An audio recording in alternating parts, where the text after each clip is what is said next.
大家好，我是阿杜。在江西的大山深处发现一个无人居住的村落，100多栋房屋废弃，到处都是残垣断壁，杂草长得比人还高。整个村子依山而建，2条溪水穿村而下，自然环境优美。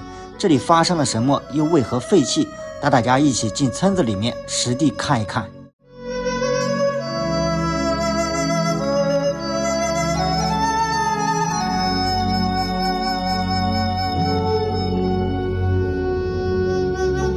从乐安县城开车1个小时来到了这个无人村的村口，这后面呢是一个还没有完全修好的停车场，也就是说在不久的将来，这个地方呢将建设成一个景区。咱们现在就进入村子里面去看一看，感觉还保存着原汁原味的村容村貌。一来到这个村子的村口呢，就能够听到非常大的水流声，就在前面是从山上流下来的山泉水。整个村子呢就是在半山腰上依山而建，逐层的向上。我们现在所站的位置距离最高处的房子落差大概是有100来米，在村口处呢还有几棵最少是有几百年的古树了，非常的粗壮，也很茂盛。咱们再看一下这周围的环境，群山耸立，四面被大山所包围。这里是一个非常偏僻的无人打扰的世外桃源般的地方，对于现代的朋友来看，但是在以前呢就是一个非常交通闭塞的地方。村口处呢也有修了公路，就是不能够开进村子里面。我是在几个月前在网上呢无意间刷到了在江西有一个这样的原汁原味的古村落，而且是没有人居住的，所以就勾起了我的好奇心。正好这一次经过江西，就打算来看一看。前面为什么会冒烟呢？肯定是有人的，估计就是当地的村民，他们又回来看一看自己的房子。大家看，他们的房子呢都是就地取材，用的大石头做的地基，然后房子呢是土木结构的，还有2层是用黄泥土坯，然后加上木质建成的。前面这一栋非常的大，应该是整个村子最大的一栋房子。如果没有猜错的话，应该是村子里面的祠堂。因为在江西、广东、福建这一类呢，像这样的村落都会有祠堂的。前面冒烟是干嘛呢？我也了解了一下这个村子的变迁。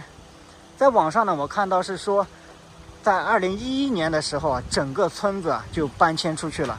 这里总共是住了100-200户，有1000多人。果然是的，下面烧的是木材，这个位置呢还有许多的木材。原来这一栋房子就是我刚刚所猜测的祠堂，上面写的王氏大宗祠。它的门牌坊呢修建的非常的精美，是一座石质的门牌坊。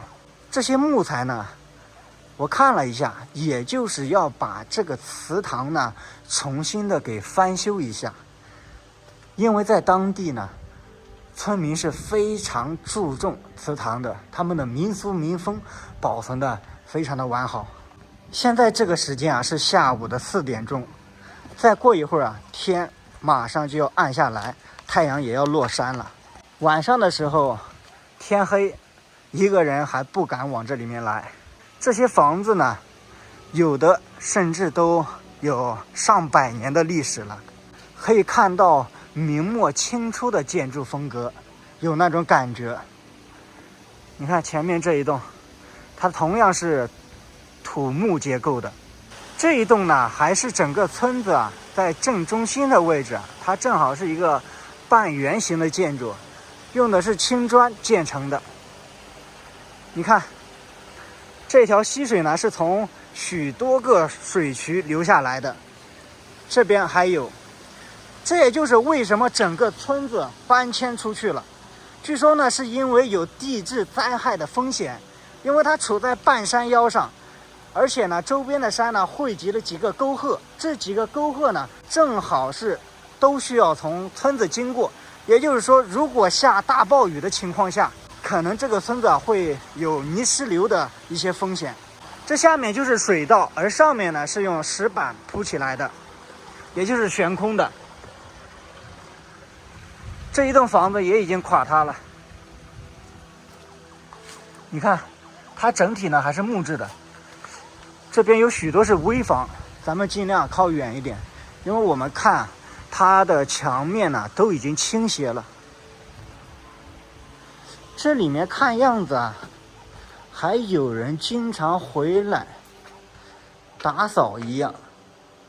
你看，上面挂的还有衣服，而且前面还有茶瓶，就是没有看到人，非常的奇怪。因为刚刚下面也有人在烧这个木材，这里面放的还有一些用竹子编起来的围栏吧，就是用在菜园这一类围挡用的。这水呢是一年四季不停的流，下大雨的时候水流会更大。你看这里面还有他们农作时用的鼓风机，这个就是吹稻谷壳的嘛。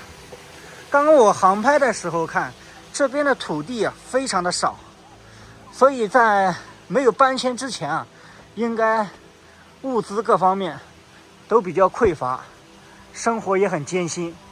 那这一栋是纯木质结构的房子，也已经废弃，都是用石板铺设的路。慢一点，感觉随时有可能要掉下去。里面还有好多的酒瓶，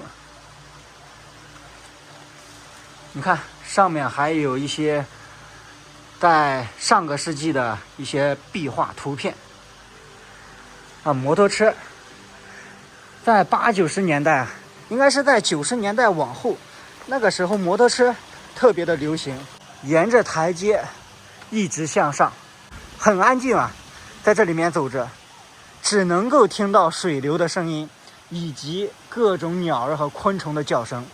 来到之后，我发现这里啊已经在修建停车场了嘛，说是要准备开发成一个景区，但是呢，我就有疑问了。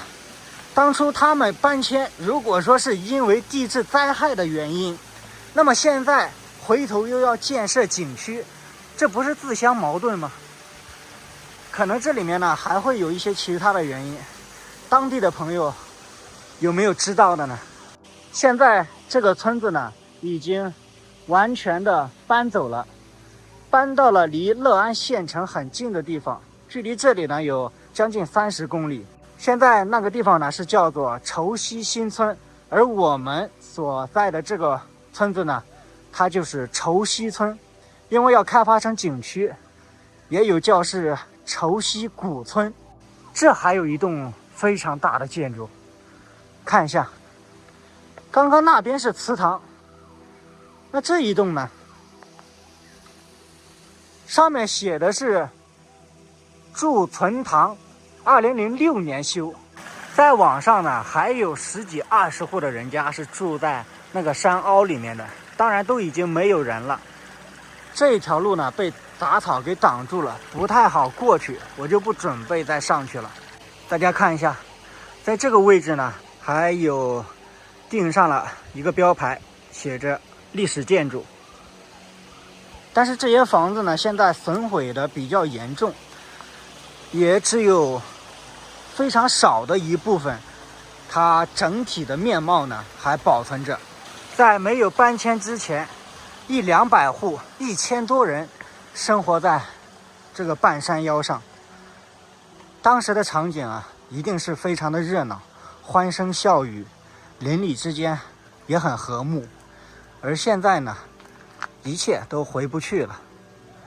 这一栋房子侧门怎么还开着呢？看一下，这里面好像在后面呢是供奉着牌位，前面是上香的位置。咱们到院子里面看一看，这还是非常大的一栋古宅，也有几十上百年的历史了。它的墙呢是用青砖加上黄泥土砌成的。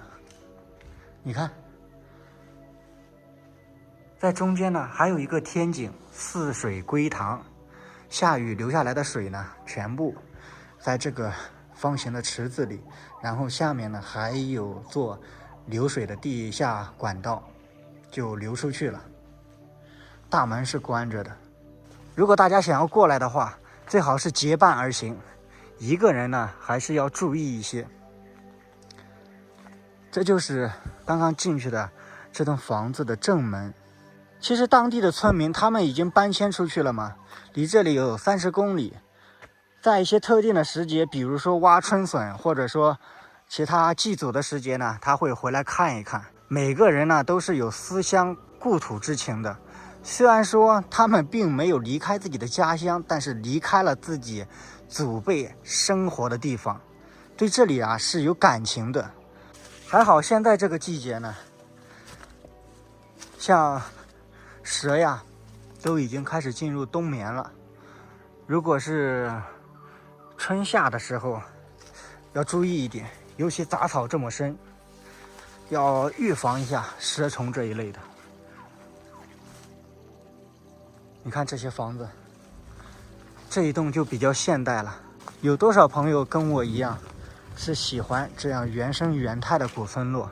咱们到这里面看一下，没有人哦。这一栋房子啊，刚进门是一间厨房，这是他们的土灶，都给盖上了。这里面太黑了，如果这些房子都保存的比较好，没有这么破损，相信有很多朋友呢都是想来这个地方体验一下，居住上一段时间的。如果不在乎交通以及医疗等一些其他的方面呢，其实这个地方呢也很适合养老，环境好嘛，空气好。这一户人家呢，它的上面还有标牌“5好人家，和谐平安家庭”。在这个村子里面转了一圈，我们从另外一条路呢又回到了村口的祠堂。这一圈呢还是没有看到一个人。刚刚上来的时候有人在烧火，我想着如果有人在这里，刚好可以询问一下真实的情况，可惜呢没有看到。在这一栋房子呀，我有看到在2层的还有挂着衣服和毛巾，但也不像是新洗的，风吹着还摇摇晃晃的。这个村子呢，它实际分为了2部分，在下边呢还有几十户也是已经搬迁走了。这个无人村呢，非常适合喜欢户外和古村落的朋友过来看一看，因为它没有商业，没有污染，只有原生态、原汁原味的村容村貌。如果想要过来的朋友呢，只能够自驾。这个视频呢，就给大家分享到这里了。